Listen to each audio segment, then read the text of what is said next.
Alright guys, so now we're in the second week of Final Fantasy XIV, playing nothing but dungeons whenever possible. There were a lot of deaths while trying to learn the mechanics and gear up. We had some wipes. I definitely let the tank die a few more times than the last video, but I was learning as I was going. I probably should have just watched some YouTube videos to get a summary of what I should look out for, but I wanted to learn this the good old-fashioned way. And with that in mind, I do want to thank the Final Fantasy community for being so understanding and just sort of walking me through the mechanics as we went through. Most people didn't really lose their minds when we wiped, so thank you. Also, up until this video, I've basically just talked about dungeons because that's all I've been able to play, but there's actually something called trials. Trials are single boss fights with some of the older summons from Final Fantasy games like Ifrit, Garuda, and Titan. On the road to 50, I did play through some trials that I just mentioned, and it's actually the ones that I mentioned that I was able to play. The first one I played was Ifrit, and that's a pretty cool encounter just because Ifrit is a really cool monster, but for the most part you just need to dodge some AoEs on the ground, and closer to the end of the fight a nail will show up. You really got to make sure everybody notices the nail and damages it, otherwise Ifrit can do a ton of damage. Next I fought Titan, and I forgot that Titan is sort of a wake-up call for Final Fantasy players, at least playing instance content. Titan is kind of mean. He's very punishing, or can be if you don't know what's going on. A lot of his attacks can knock you off of the platform you fight him on, and there's no way to prevent this. Basically, if you get booped by him, you're gonna fall all the way down, and of course, that's what happened to me the first time I tried. Kind of like Ifrit, towards the end of the fight, there is a thing you have to damage in order to avoid a big burst damage, and instead of a nail, this time it's a heart. Also, Titan likes to do this thing where he encases you in stone, and it's only your teammates that can break you out. You can't do any damage to it, so you definitely need to make sure that you're looking out for your fellow teammates when you're fighting this thing. The last one that I made it to was Garuda, and for the most part, it was a pretty straightforward fight. I did notice that you could hide behind some stone pillars to negate some damage, but I might just be missing something, or because it was one of the first encounters of Garuda, it wasn't as overpowered as maybe some later versions are, but it really didn't feel that crazy of a fight, but it was still really fun. Outside of the trials, of course, I played as many dungeons as I could get my hands on. And yeah, like I said, it was a lot less straightforward than 1 to 30 was. Rather than getting a level for every dungeon I completed, like I spoke of in the last video, this time it takes anywhere from 2 to 5, depending on what level you are, in order to advance. And I did spend some of that time trying to grind for gear. I used the wiki to figure out where items were.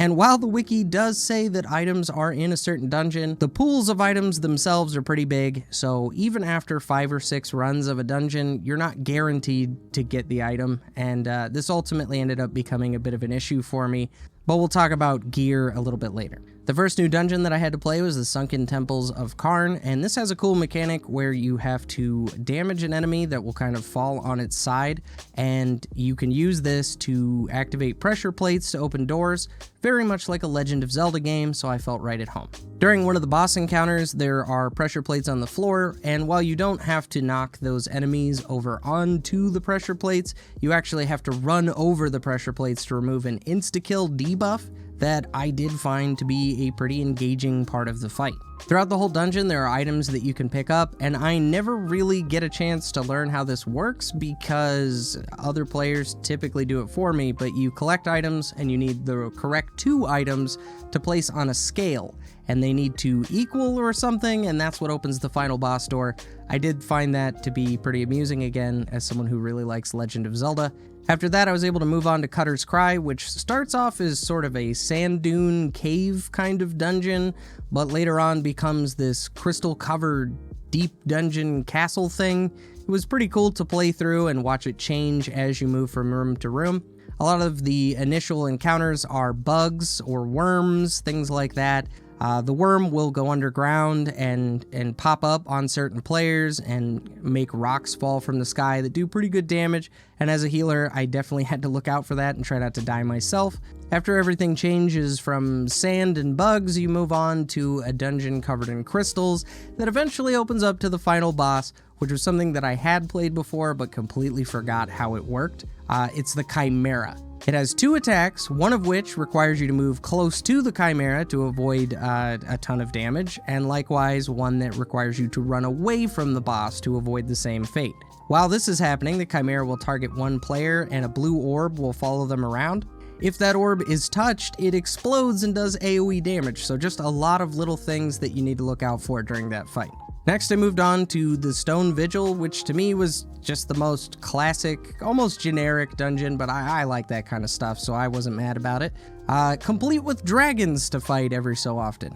Not only do you have to encounter dragons while you're going through certain hallways, just regular mob dragons will rush the hallway and spit fire over everybody, but each of the encounters is a bit of a dragon fight in its own. The first one is more of a drake than a dragon and only has one really powerful move, but if you don't know about it, you will die. And of course I did once and then learned from it. In my experience from playing it a few times, it does seem like the boss only moves about 2 times, and as long as you get behind him, you should be okay. The next dragon was a flying dragon that summons big old tornadoes that go around the room.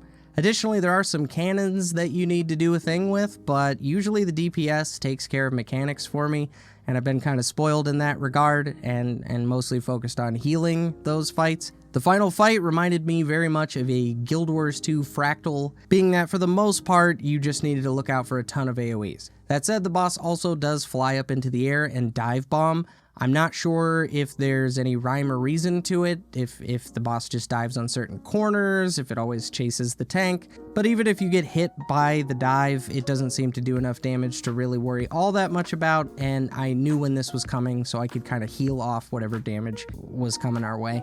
Then I got to try out Mille Darkhold, I think that's how you pronounce it, sorry Final Fantasy fans. This dungeon was a little different than the others, as it starts off with an all-seeing eye or a flying eyeball with wings, who kind of just farts red stuff around him periodically, especially when you irritate him. So you just kind of gotta keep your distance from the all-seeing eye until you reach some crystals that make the ground purple. It seems like when you stand there, it negates the red farts, and also is when you get to do a bit of damage.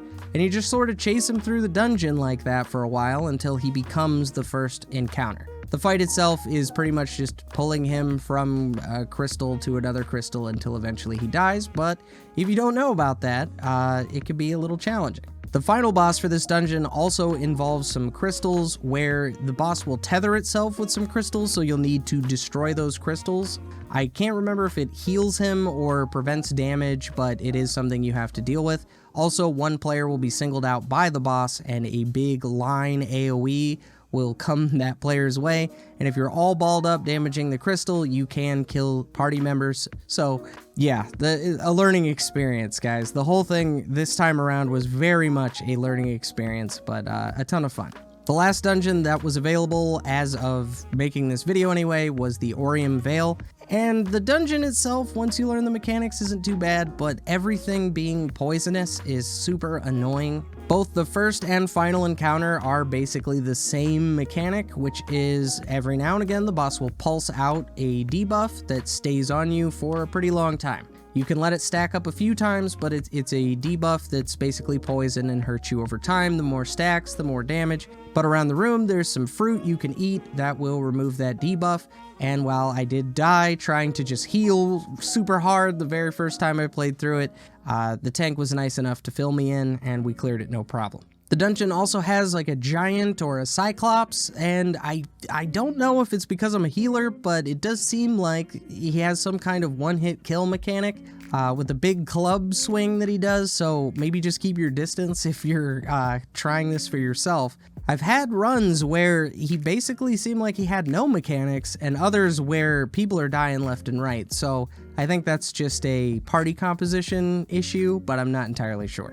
Now, the goal while playing through this time was to hopefully get all of my gear, specifically through dungeons, as often as possible, but I've noticed that it's not entirely possible without a ton of grind, and I don't necessarily want to do one dungeon 10-15 times just to get a piece of gear. Since I had some gil from those Allegan pieces that I mentioned earlier, I was able to replace my accessories, something that just was not dropping for me in any dungeon, and that helped out a lot. It definitely, I could feel the change equipping those items. Unfortunately, I got a taste of that, and so I did start buying a few other items as well. Wished I hadn't done that though, because I also did my job quest, and I wish I had known that the level 45 job quest actually just gives you 3 free pieces of gear, all at level 45. So that is basically it for all the dungeons that I cleared and everything, but there were some other cool parts of the game that I got to experience, so I'll talk about those briefly before we wrap this up. A friend of mine did invite me to his free company, and they have a free company house. I do hope to eventually purchase a room and be able to show that off every so often in these kinds of videos. I also have really enjoyed playing the game with my big fat yellow chocobo. It's been one of my favorite parts of playing Final Fantasy since the very beginning when I first unlocked it.